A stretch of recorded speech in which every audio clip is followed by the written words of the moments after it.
గురుగారు, వృశ్చిక రాశి వారికి ఈ వారం ఎలా ఉందంటారు? వృశ్చిక రాశి వారికి 3 గ్రహాలు యోగిస్తుంది. ప్రధానంగా షష్ఠంలో చంద్ర రవులు, దశమంలో కేతువు. పేరు ప్రతిష్టలు సంపాదిస్తారు, శుభ ఫలితాలున్నాయి. సకాలంలో ఏకాగ్రతతో మీ కర్తవ్యాలను మీరు మొదలుపెట్టండి. ముందుగా నిర్ణయించుకున్న విధంగానే ముందుకు సాగండి. మంచి ఫలితాలు సిద్ధిస్తాయి. లక్ష్యాలను త్వరగా పూర్తి చేసుకుంటారు. బాధ్యతాయుతంగా పనిచేసి పెద్దల మెప్పు పొందుతారు. ప్రధాన కార్యక్రమాల్లో ఆశయాలు నెరవేరుతాయి. ఆత్మవిశ్వాసం ముందుకు నడిపిస్తుంది. ఉద్యోగంలో ఉన్నత స్థితి గోచరిస్తుంది. శత్రువులపై విజయం లభిస్తుంది.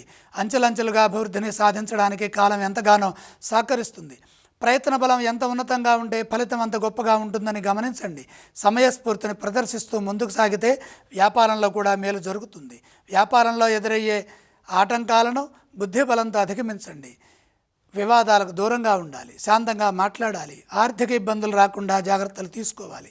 మొహమాటం వల్ల సమస్యలు వస్తాయని గమనించండి. కుటుంబ సభ్యులతో కలిసి చేసే పనులు విజయాన్ని ప్రసాదిస్తాయి. వృశ్చిక రాశి వారు ఈ వారం ఏ స్తోత్రం పఠిస్తే బాగుంటుందంటారు?